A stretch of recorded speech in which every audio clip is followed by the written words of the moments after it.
Tonight's lead story is about a Colorado man who found himself in a very dangerous situation while working at the Sun Valley Machines Limited Research and Development Laboratory on the Dominion Group's main campus last night. The robotics company has been hard at work on a new project which, according to unconfirmed reports, is a follow-up to their A-series robot.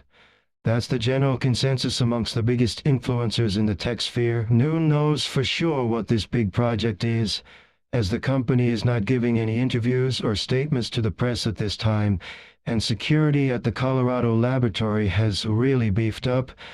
The company has been trying to keep a low profile after a rash of malfunctioning products, mainly their flagship, the A-series robot, which resulted in the deaths of several workers at a Division C factory in Jupiter Beach, Florida last year. The A-series robot that was working on manufacturing guidance systems for the Army became hostile toward its co-workers and went on a rampage, brutally murdering 5 workers before the factory foreman, Derek Willie DeRay, managed to destroy the robot using an The company was hit with lawsuits from many of employees of the factory and had to halt sales of the A-series while they worked around the clock to manually update all the A-series that had been sold to buyers all over the country.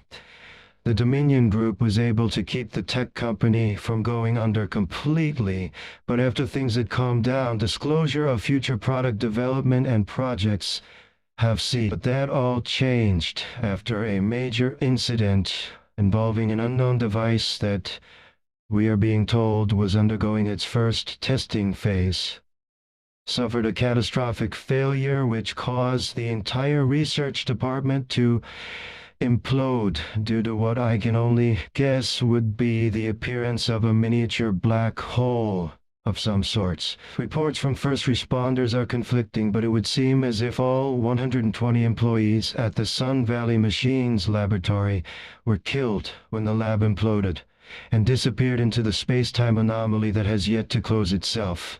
Footage from the scene has been hard to come by due to the Dominion Group's blackout protocols, which employ several methods and technological devices to keep information from getting out. We managed to obtain cell phone footage taken seconds after the event took place from an employee who was asked to remain anonymous. The 8-second clip was all the employee was able to record and transmit before signal jammers and a visual obscurement field were deployed. A perimeter extending 2 miles around the Dominion main campus has been deployed, and residents in all surrounding areas have been forced to evacuate. Military has been sent in alongside Dominion's private military group to assist in containment as well as to enforce the lockdown that is in effect for the entire Sun Valley area. Employees inside the perimeter zone are unable to leave as there is a strict no one in or out policy in place. Dominion has not scheduled any press briefings and has not returned any of our requests for a statement. We will keep you informed of any developments as they come in. The name of the employee who caused the accident has not yet been released, but we are being told, again by an employee's identity we are withholding per his own request, that it was a male who had been with the company for less than a year, and who allegedly had no business working unsupervised on a project of this magnitude. Sun Valley Machines' parent company, the Dominion Group, has not been very friendly to whistleblowers in the past. Those who have leaked information on the company in the past have a significantly higher chance of developing a bad case of suicide, so we thank our anonymous source for their bravery, and we wish them the best. I'm being told by our producers to stop with that story and to shift gears, as the Dominion Group and the City Council of Nantucket have always had a friendly relationship. One might even say a little too friendly, and one might even say that the Dominion Group may have something to do with all the fucked up weird shit going on here. Let me tell you folks, my bosses did not like that last bit of reporting, and I am being told I must apologize for my insulting remarks against such an upstanding company.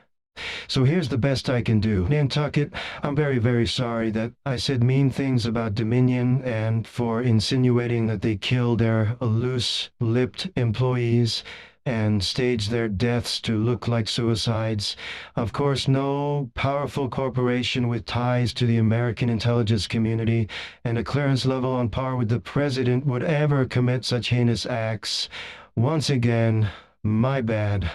In other news, the City Council has released the names of the 3 citizens who will be executed next Wednesday in involvement with the attempted possession of Councilman Birdbagger's body, which resulted in yours truly being permanently confined to the body of a monkey, and the edict that won't allow any citizen to leave Nantucket firmly in place, or the crimes of participating in an act of sabotage, malicious use of ritual black magic, and attempting to disrupt the tranquility and peace of our perfect town.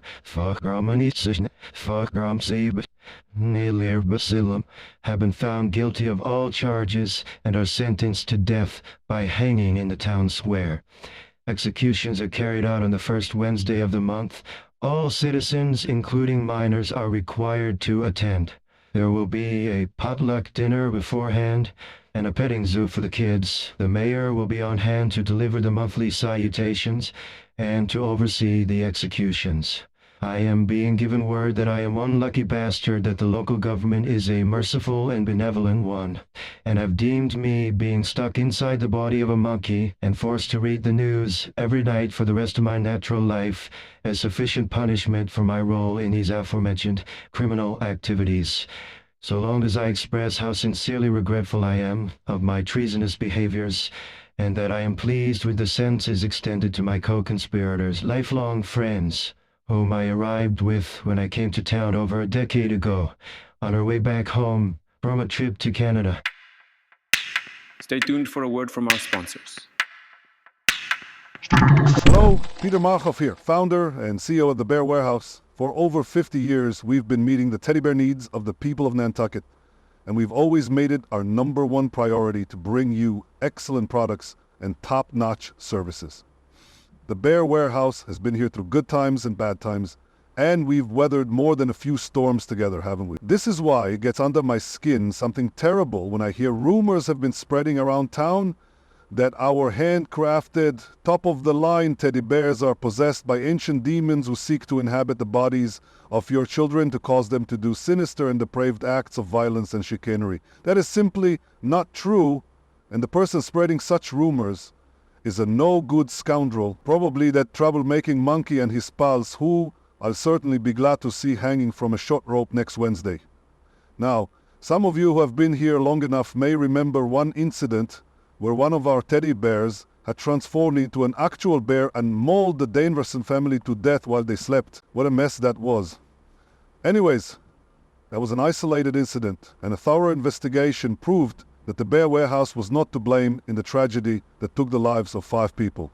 At the Bear Warehouse, stand by our products, and every teddy bear comes with a demon-free guarantee. If demons are getting into your home and possessing your children, and causing them to sacrifice their friends to an ancient entity in the woods, you can rest assured that our teddy bears aren't to blame. So come on in and pick up a handcrafted, adorable teddy bear for each child in your household. Remember, no sharing.